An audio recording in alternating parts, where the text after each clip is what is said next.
right, welcome to the show. You're in for an exciting treat today. I have a very special guest. I mean, she is all things video coaching and really just helping those who serve others to really be their absolute best. So I'm going to give you a little bit of her bio and then we're going to bring her into the conversation. But you are in for a treat today. In fact, you might want to share this conversation with someone. You might even want to pull out a pen and paper because there's going to be some things here that you really want to make sure that you remember. But let's tell you a little bit about our guest. Today, our guest is Tanya Smith. She is a trailblazing on-camera video strategist and coach. She empowers service providers to cultivate a captivating conversational brand and consistently engage with their audience, which is extremely important. She's passionate about amplifying the voices of women and other underrepresented groups. She champions the use of live streaming as a means to stand out online, serve more people, and sell more of their services. Now, with over a decade of experience, Tanya has emerged as a distinguished leader and sought-after guest speaker in content marketing, sharing her insights at numerous national organizations and events, and we're certainly delighted to have her with us today. Tanya Smith, welcome to the show. Thank you for having me, Mr. Howell. I'm just, you know what? Yeah, absolutely. And I really wanted to make sure I said Tanya because my country shelf was always saying Tanya for the longest. And I just said Tanya. And you so politely corrected me to say Tanya. So when you go to her website, it is Tanya Smith. Thank you. Thank you. I appreciate that because I do. The default is Tanya. Yeah. But as we get into this, I mean, I want to talk about, we talked about you being a video strategist and coach. I guess I want to first of all jump into this by learning a little bit more about what drew you to this particular field.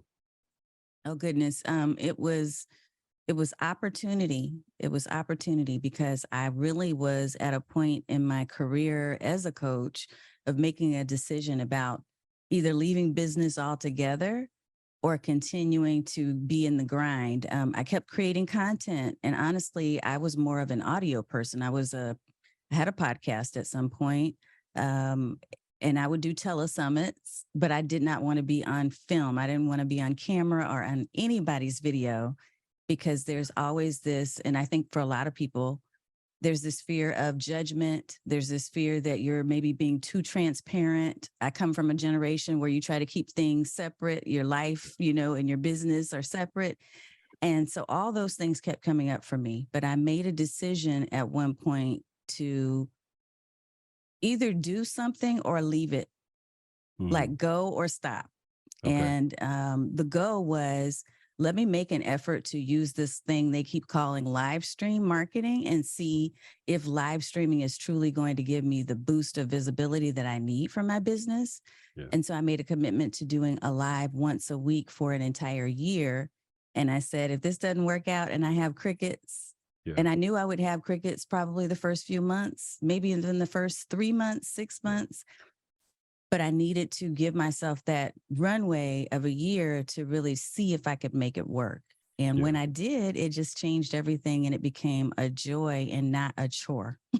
Wow. I think you said something that was key because typically we'll say, okay, I'm going to try it for 6 months.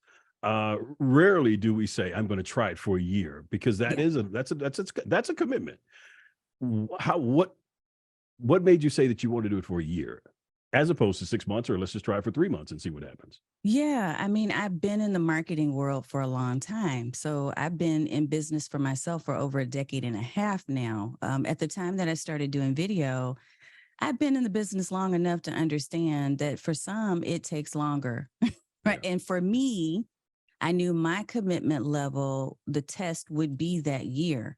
I know some people do 30 days and see what's going to happen. But I knew myself, and I also understand that marketing is not an overnight success pill, as some people try to pretend that it is. Yeah. It does require effort. It does require timing. And I needed the ability to be able to look at tests and metrics and see over time, was I getting the growth that I expected? And was I really seeing the brand credibility build and the visibility that was being promised? Mm-hmm. I just had an idea just from past experience with other types of marketing that it would take some time. Okay. The other thing that you said in that was you talked about the fact of overstepping your fear, your comfort zone, and all those other things that tend to hold us back to say, you know what, this is something that I'm going to have to do, even if I only do one per week, for the next year. Yeah. Talk about how you got over that.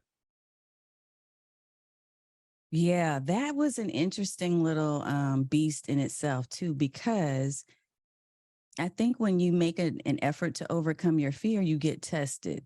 Mhm. When you put something out into the world and say, well, I'm going to do this, oftentimes you will be tested on that thing you promised yourself that you were going to do.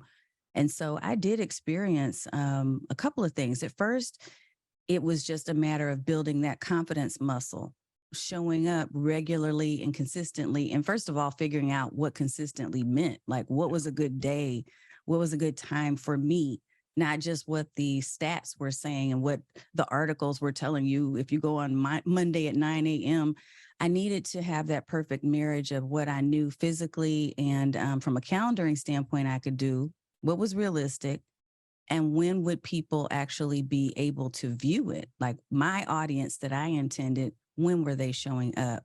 And Mhm. so the fear part came into play when I started to see and experience some of the things that we often worry about when it comes to putting yourself out there and being vulnerable on camera, because there is a level of vulnerability when Yeah. you're on video. People judge your appearance, they judge what you're wearing, they judge how your space looks, all of those things. And I didn't have the setup I have now. Yeah. Yeah. I had a walk-in closet, I had a messy desk, there were other spaces in the house that I tested out, but I had trolls show up. I had people show up in comments and make, you know, say things that were disheartening. I had people that did judge. I had people on the other side of that that were saying what you said to me or what you said on camera was for me. Wow. And I didn't know that was meant to show up for this video, but you popped up in my feed.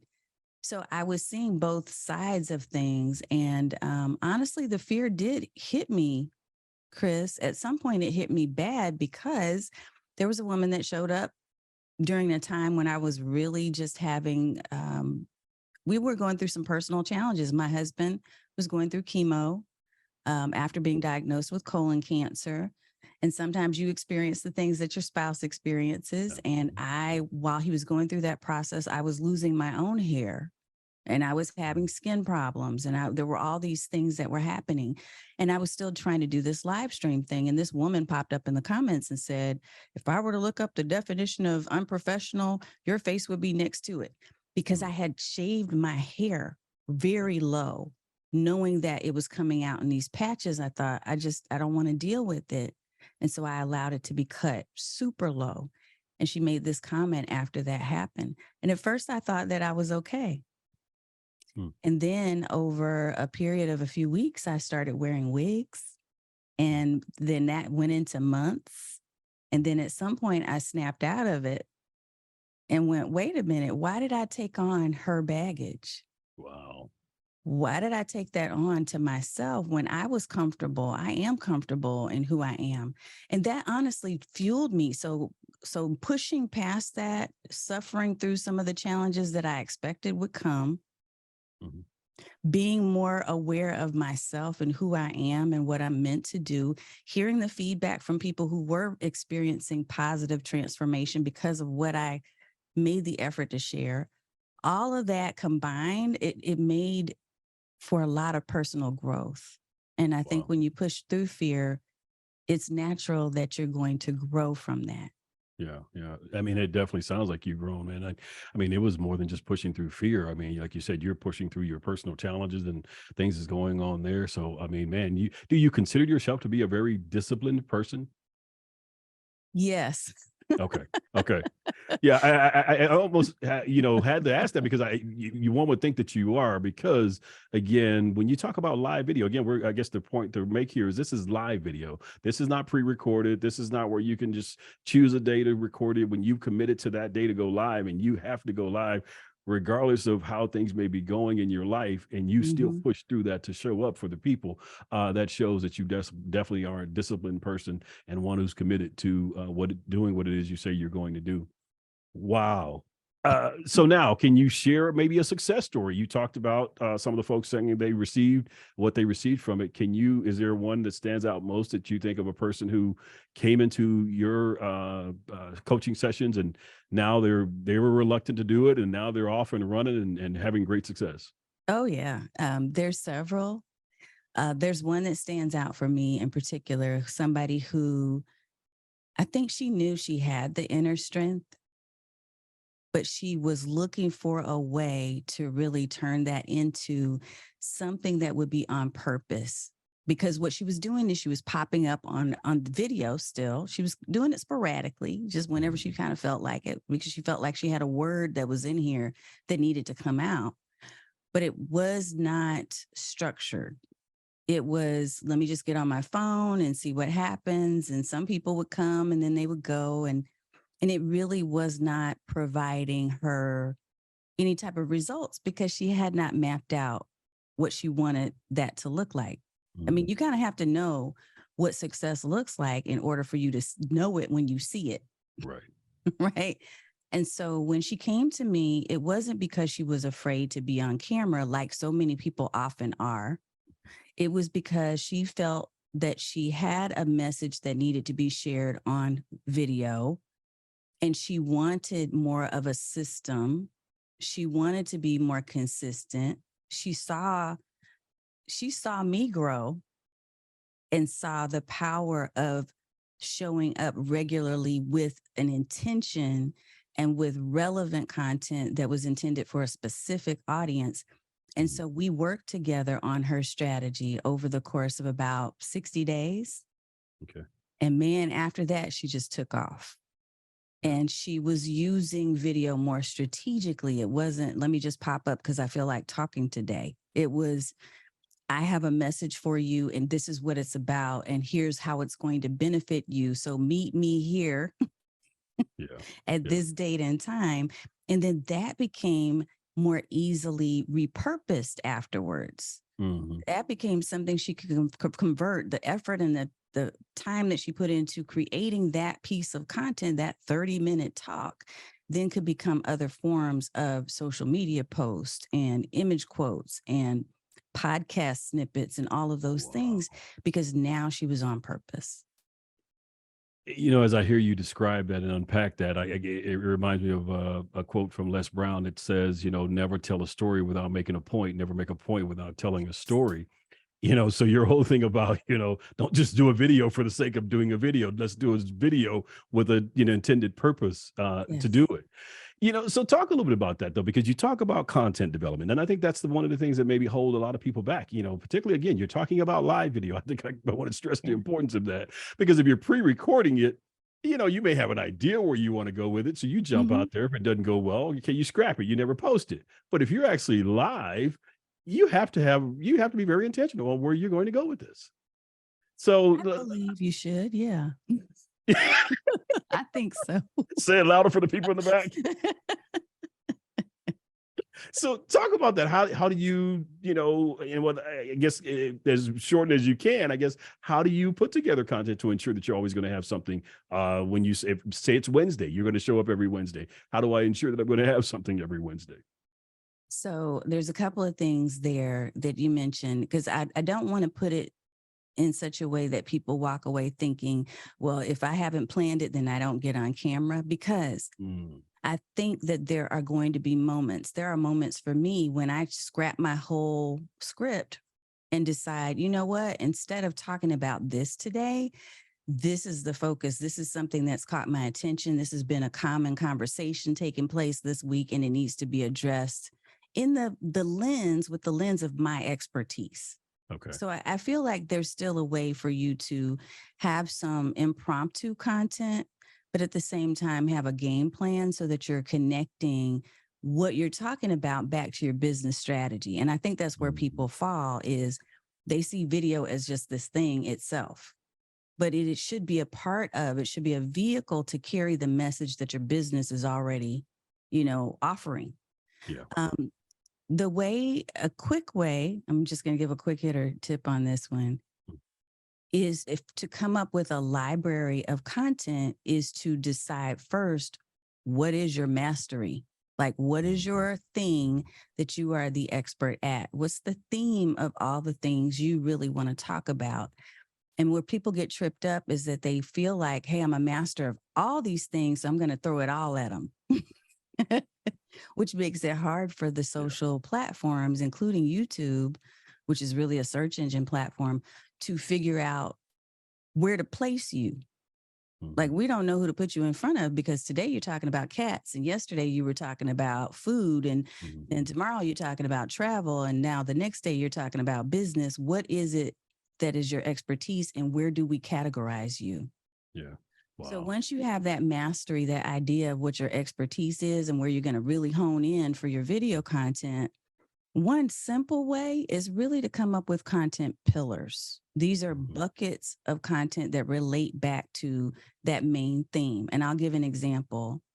And when you have those content pillars, if you do, let's say you have 4, and you break those 4 content pillars down into 13 subtopics, Mm. you now have 52 weeks of content. Like, that's one Yeah. every week. So Wow. that's a real simple math formula Yeah. to Wow. come up with ideas. But mine, video marketing strategy. And so when I first started out, my content pillars, when I got into the habit of understanding how to break this thing down, was I saw that people had a lack of confidence on camera. So having a confident on camera brand became pillar 1. Mhm. Pillar 2 was having a content strategy, like a plan behind the type of content that you're going to deliver on camera. Mhm. Number 3 was consistency in workflows. Like, how do you put together systems that help you to remove all the blocks of doing repetitive and recurring tasks, but not really documenting it so you can outsource and hand off some of that stuff, Yeah. right? So these were different pillars. These were key themes that I knew all pointed back to the video itself. And there's a 4th one that's slipping my mind right this second, but but having that way I could then take a mind map or a notepad or whatever it was and start doing research into subtopics for each of those pillars. Mhm. And I know now, okay, if I don't have an idea for the week or the coming week, I'm going to pull from my library, because Yeah. this is all going to relate back to the same core theme of video. And my message being that you can do video if you are organized and you're using purposeful and intentional strategy to talk to a targeted audience. Wow. Yeah. If That's good. everything I'm doing points back to that and supports that theory, I now have a full strategy and I'm never going to run out of ideas. Yeah. Wow. That's amazing. And I'm going to go back to the coaching piece, because again, like you said, the video piece is really it was birthed, I guess, really out of your coaching practice that you had long Yeah. before getting into video. What Yeah. led you to getting into coaching to begin with? Oh, that's a funny story. So, what started it all was lipstick. Lipstick. Okay. I had moved to Dallas because I had gotten a job. I had gotten a promotion with my corporate, Mhm. and I was asked to move to Dallas. I had a brand new baby. She was born in September. I moved in November. Oh, wow. My husband was still he was still where we were in Indiana. And I remember being at the mall here in Dallas with pushing my baby, Mhm. and just thinking, like, I had to make this decision to be apart from my husband with our brand new newborn baby. I felt like I had to make that decision because of this corporate role. What if I did have creative expression? What if I did have choices and I could make my own path? Mm. And this woman walks up to me and says that, what if you could make your own path? I want to invite you to a lunch with other women. Well, it was a beauty consultant. Oh, wow. And she encouraged me to learn to become a sales consultant and an independent beauty consultant, and to sell lipstick and skincare. I'm in Dallas. Yes. And I, So at wink, first, wink, you know who the company is? you already know. You already know. And I was honestly, And I you got all that laughed, pink in the background, but all that pink. I laughed. I did not think that was doable. I did not feel like I was somebody who could sell anything. In fact, I'm an introvert, and I've said that to you before, Chris. yes. I was the person who was creating flyers and then throwing them at people's doorstep and then running back to the car because I didn't want to talk to them. But I learned the power of opening my mouth and speaking. And I learned also that as I began to grow in my skills of marketing myself and whatever it was I was selling, I was also able to mentor other women. And so through that process, even though I didn't want to sell lipstick anymore, I did want to mentor and coach other women to find their voice. Yeah. That's how I became a coach. Wow. I guess, so many times we lose sight of the fact that, you could have easily thought this was just about selling lipstick or, cosmetics in general, I guess. But Yeah. you said yes to the opportunity, and the opportunity has given you an experience that you've now been able to take and transition into so many other things, leading you to where you are today. So, I think sometimes we really have to be mindful of those things that, are presented to us and, Yeah, and see where they could possibly contribute and add to us to where maybe something that we may be doing in the future. Wow. totally. So as a result of saying yes to the lipstick lady, I guess if it's okay to call her that, Yep. you are now have helped to transform the lives of so many people. And let's talk about the significance of you wanting to really work with those groups that are unrepresented groups and why that's important to you. So over time, I realized that there was a lack of representation, especially in visual media, by people who look like me, who were of a certain age, of a certain size, of a certain color. There were there are all these different standards I think that we're all held to. And here's one of the things that I ran into that made this really hit home for me is I found myself thinking that I had to look a certain way and act a certain way initially on video because, hey, that's what the people who are successful do. And I was being told that's what you need to do. Mm, If you want to get followers, you have to be like so and so. yeah, But I'm not so and so. mm, I'm not a 20-something-year-old white male who, is spout talking about Lamborghinis and that I got a new condo. That's not where I am in my life. That's not who I am. I don't look anything like that and I don't fit into that category. Does that mean I can't have a voice too? mm. Wow. And the more that I started hearing similar stories from people who were coming to me, because as I was doing this live stream marketing thing every week, I was having the same people showing up. And they started asking me, where else can we spend time with you? Where else can we learn from you besides doing this live stream thing every week? And can we like be in a room, a virtual room where we can talk and we can really share what's going on with our own experiences? And the more I started hearing other women in particular and other underrepresented groups, especially women of color, saying, I can't find me. I Mm, don't know who I'm supposed to be on camera. I don't know how I'm supposed to put myself out there and be successful without looking a certain way. Look, I had one woman come to me and she said, I like you. I like watching you because you don't like to dress up all the time. You wear t-shirts. You come as you are. You wear a baseball cap if you yeah, feel like it. And she said that made her feel comfortable. And because I showed up that way, being my full, authentic self, she yeah. felt she had permission. There you are. Wow. And that became a mantra for me that I need to stand in the gap. I need to stand, I need to be that person so that other people can see, look, you can be whoever you want to be, whoever you truly are is how you need to show up because somebody needs your message. Mhm. And it may be slower Yeah. and you may not hit some of the numbers that you see other people hit. But if you're meeting people that need you where they are, that is where your success lies. Yeah. Yeah. Is that the reward in it? I guess being able to, again, not necessarily about reaching the masses, but it is about reaching those few whose lives are really transformed as a result of coming in contact with you.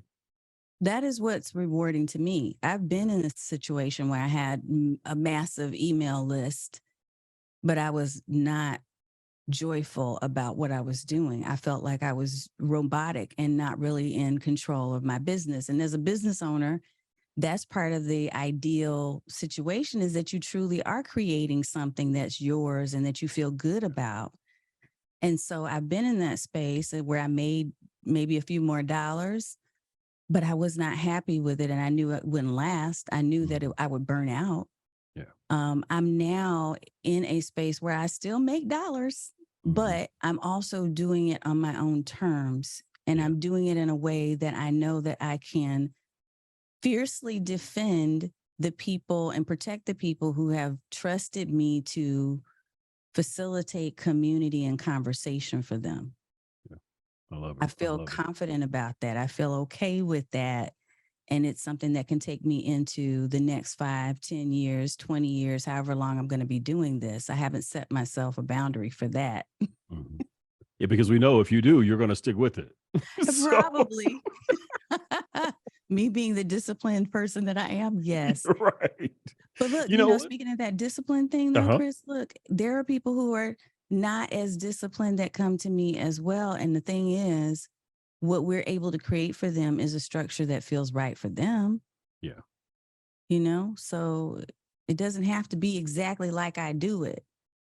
What I don't preach to people that you need to do exactly the things I do. I say, here's path A and here's path B and here's path C.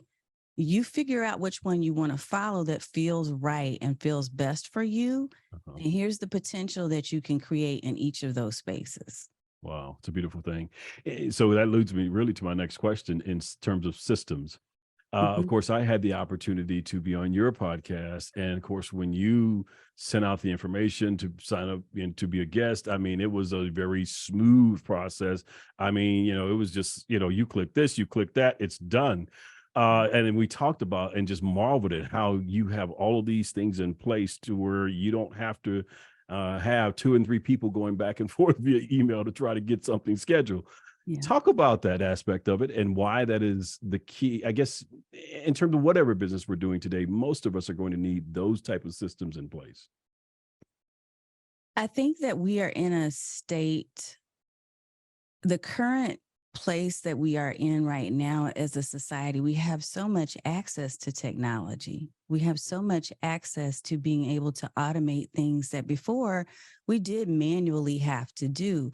For me, out of necessity, because I was juggling both the corporate and the business, I had a clearly necessary reason to put things in place so that it would work for me while I was sleeping or doing other things.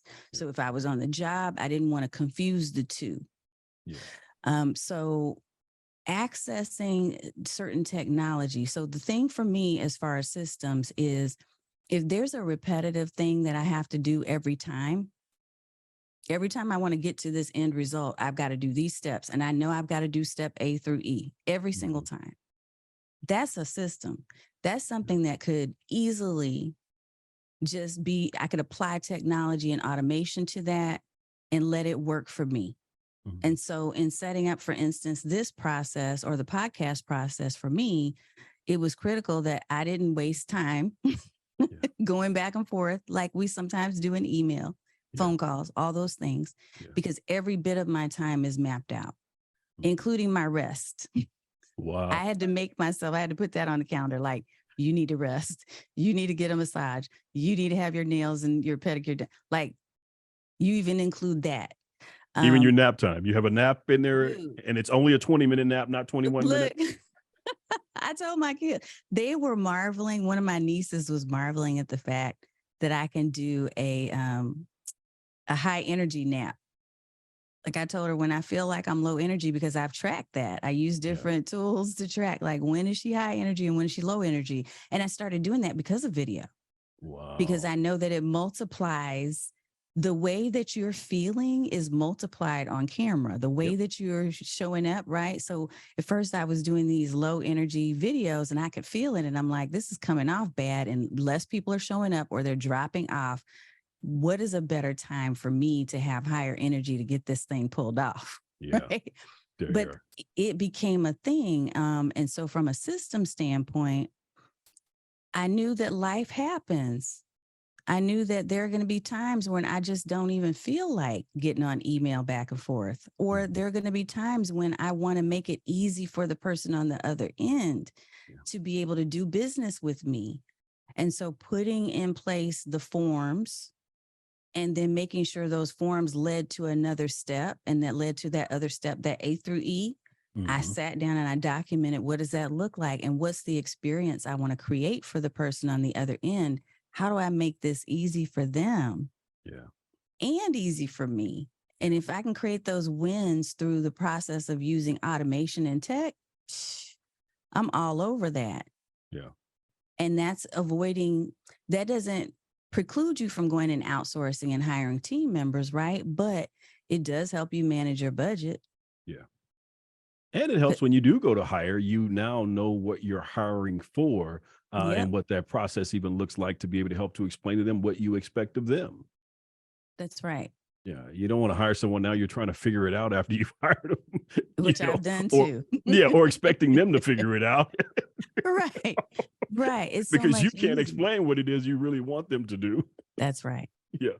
But like you said, once you mapped it out, then you have a clear picture. So how can it sounds like folks can really work with you in a number of ways. Am I correct in thinking that they can, if they're needing systems, or if they want to do video, or if they're maybe just needing business coaching in general? Yeah, I really break it down into two categories now. Okay. Either I do group coaching through my Stream Bosses Academy, which is really focused on that underrepresented group who are looking to learn how to use live stream marketing to really grow their businesses and their brands. Or I do private one-on-one coaching. And the private one-on-one coaching is really structured according to what the needs are for the person. So you're right. If the person comes to me and says, I need consistency, now I still stay in this lane of video because that makes it easier for me in terms of creating offers and packages and all of those things. And Okay. I don't feel like I'm all over the place. Mhm. But if they need those systems to put in place related to their content marketing strategy, if they need confidence building because they're struggling with the ability to even put themselves out there, they don't know what to say and they don't feel confident about getting on camera, or they run into situations like the troll that I talked Yeah. about. How can we put things in place to help you to be able to put the block Yeah. on, right? I also teach, gosh, there's so many different ways that we can go about it. But what I typically do is ask people to set up a discovery call so I can understand what are the solutions that you're really looking for. And if I can help you with that, it's a yes. And if I Mhm. can't, I'm going to tell you, no, that's not really my lane. But here's some resources because I have a pretty wide network of resources now Yeah. after being in business a decade and a half. Yeah. So I will send them to my peers and to people I trust, or I'll send Yes. them to a tool, an app, or something that I think this will solve the specific issue you're saying. You don't need to pay me for coaching for this, but I can teach you how to use this tool. Okay. Okay. So yeah, So we talk about tools real quick on AI, and I guess it's so broad now. I guess initially when we first start talking about AI, it was really just talking about creating copy for social media, things of that nature. yeah, Now it's photos. I saw someone did an entire photo shoot using an AI filter. I was like, wow, I yeah. just, and you never could really tell it wasn't the person. I guess what led me to that to think about when we talk about tools, do you find that folks let me figure out. I guess, do you see that AI, certainly AI can be an enhancement to your business, an enhancement to the work that you want to do. But I guess if you don't know all of the right ways to use it, it could mislead you in thinking that you can do more things than you actually could. I guess is where I'm trying to go with that. Yes. What are your thoughts around that? I think that it's an enhancement and a hindrance if you let it Mm, be. okay. And by hindrance, I mean, going back to that, one of my big values is creative expression, in case you didn't pick up on that. Hmm. um, I am a creative individual. I love using tools and apps and all those things. And chat GPT, for instance, one of the pieces of AI that most people know about, Mhm. it is absolutely wonderful. It's a blessing and it's also a curse in that if you rely on it too heavily and you're not thinking from the lens of your own experience, your real experience that you've spent time and effort to gain, that you're going out and you're gaining knowledge and you're getting certifications and you're, doing training and you're reading. If you're not using Chat GPT or other tools like it from the lens of your own experience and what you know to be true, you can Mhm. be misled Yeah. because you're going in there and you're asking it questions and it's telling you information that you really can't even speak to. So there's a certain level of depth that is left behind because you're putting this content out there and this copy out there and promising people things that you can't deliver on. Yeah. Because when they come to you, especially as a coach, and they're asking you to expound on the thing that you found in Chat GPT, are you going to Mhm. now go to Chat GPT and have that pulled up while you're coaching them? Yeah. Yeah. See, I just feel like it can be a hindrance to us really truly learning our craft and making sure that we know that we know that we know what we're talking about. So I don't think it should be a replacement for true knowledge and for you pursuing the depth of understanding of your expertise. I Um, wholeheartedly agree. And yeah. and that's exactly where I was going with that. I think, we're starting to see, even with companies, large companies now, laying people off, things of that nature. So then other small business owners are thinking, well, if these companies don't need people, I don't need people either. I can just use Chat GPT and all these other sources. And you're absolutely right. You don't want it to become a hindrance to where you're no longer thinking for yourself. That Yeah. could be a huge problem. Yes. Yeah, and I know you have some of those tools, and I've seen you even do posts regarding that. So I wanted to certainly get your thoughts as it relates to that. So Yeah. let's as we get prepared to land this plane, I guess if you could give your younger self one piece of advice, what would it be and why? Oh wow. I would write a whole book for my younger self. I wouldn't have one What would the piece. title be? What would the title of the book be? The title of the book would be Is Not That Deep. Wow. Okay. I took myself far too seriously early on. I was trying to control the narrative for everything.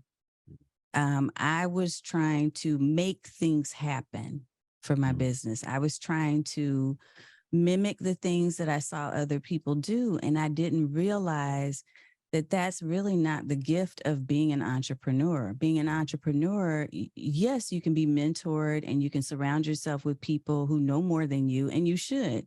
mm, Um, but you also need to dig deep and say, okay, what is my gut feeling on some of these things? How do I feel about this? What's my personal insight based on experiences? How do I broaden my understanding of myself on a personal level and who I want to become in this journey of being a business owner? If I had known that sooner, I probably would have given myself a lot more grace and I mm. would be further along than I am. But honestly, I say that. And then I Yeah, also will say, I think that we're always in the space where we're supposed to be. yeah, I believe that right now in this moment is the moment that I'm supposed to be in, and everything I've learned and all the mistakes I've made and all the crap that I yeah. bought into, the money I invested, I thought I was investing, but it was really a waste. All of that led to me being who I am now so that I Mhm. can pass on the baton to somebody else. Okay. I Yeah. love everything you said, with the exception of the waste of the money. I, Yeah, I I always say education is expensive, and what you it did is is. you invested to learn that that was not for you. That's So right. it was an investment, and It's a education big is old expensive. investment. In some What do you, cases, it was like, I need a refund. we say? Just ask my husband. He would have certainly agree it was a big investment. Right. Yeah, but most of the times, it's things like education. You only have to pay for it once, right? You That's don't have right. to. But it is a huge investment. Okay, so that was the advice for yourself. What advice would you give to those as we are in this we've come through the great resignation. I guess we're now on the part where everyone's looking to be an entrepreneur, do things of their own. You've been in business over a decade and a half, Yep. is what you said.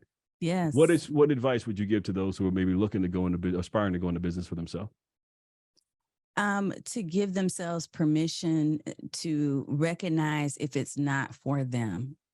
Yeah. Because there are going to be people that get into this game of being an entrepreneur and it's not the right move. There are people in my circle of influence. I know right now it's not for you. You really should be an employee. That's Yeah. that's your gift, is to be able to contribute in this other space. I think sometimes within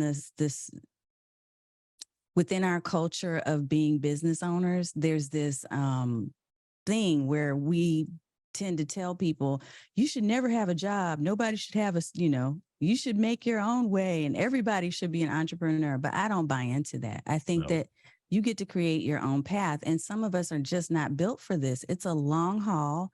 It takes a lot of work. It's not one of those things where you're just going to be doing 5 hours a week and then you go to sleep and go to the beach the rest of the time and make 6 figures. It doesn't work like that. I know you're hearing that from some folks, but for most people, that's not the case.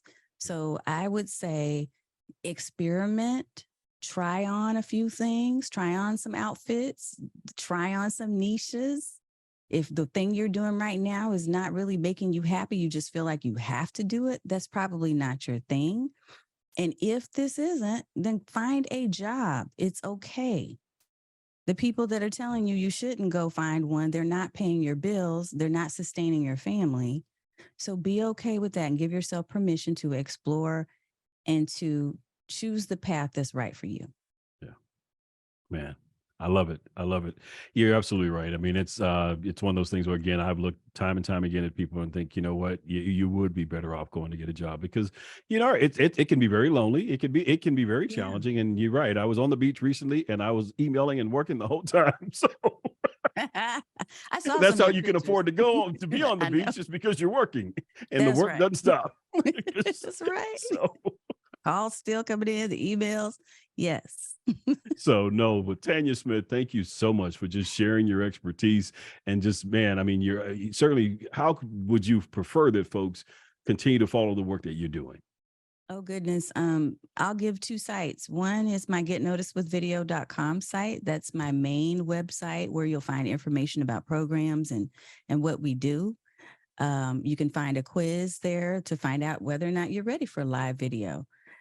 The other place that I would point people to would be streamlikeaboss.tv, which is where I share when my weekly live stream is going to be going up and what the topic is about and how to join us on whatever social platform you choose. Because we go live every Thursday, with one exception. We're going to actually take a little bit of a break in June and July, and we're delivering a summer series called Live Stream Summer School. Okay. So I'm kind of excited about doing that, and that will be more on demand and produced. But most of the time, every week, you'll find me live at streamlikeaboss.tv is where the schedule will be. Wow. So, okay, tell us a little bit more about the summer school. What are some of the topics they should expect to get out of this on-demand series? So I discovered that I had a lot of new people that were coming into my Facebook group and into my academy as well recently, and they were asking, how do I get started? They were asking common questions like, what's the best streaming service I should use? Mm. What kind of gear should I have? I've got this. Do I need to upgrade or not? When should I upgrade if it's not right now? There are people that are asking for tips on how to avoid some of the mistakes that I made and that others who are in my streaming circle have made. So one of the things that we're going to be doing is talking about on-camera confidence. I'm bringing back a popular course that I delivered a few years back and abbreviating that. I'm going to do a tutorial on almost every live stream service out there. So StreamYard, Restream, every Monday from June through July, I'm going to be delivering a tutorial that will cover one of those platforms so you can decide for yourself which one is best. I'm so sorry. No, you're good. You're good. I'm also going to be hosting a panel of what I call the Super Streamers Club. Okay. And so these are people who are doing consistent live streams that I want to sit down with and ask, goodness, the real tough questions. Like, Yeah. tell me how to get started. How did you get started? Why are you live streaming? What do you talk about? And we're also going to do a geek out gear session. So, Okay. yeah. So I've got this plan in mind, and I'm just now starting to put things together. So it won't be up anywhere just yet. I just communicated it out by email, but I'm very excited about the summer school series Okay. because it's going to be quick hitter ways that people can actually learn so Mhm. that they can feel more comfortable about getting on camera now versus I'm going to wait for 6 months before I start because I need to have all these things in place. Yeah. I want to remove the excuses and the obstacles. There you are. But it's even more of a reason for them to go to your website, streamlikeaboss.tv, and Yep. subscribe to your email list. So that way, when you do pull the trigger on that and hit go, they're ready right there on the email list to be able to get it. So again, streamlikeaboss.tv, subscribe to the email and newsletter to make sure that you get the information right off the press. Yep. So Tanya Smith, thank you so much for the opportunity to talk with you, and look forward to talking to you again soon. All right. Thank you so much, Chris.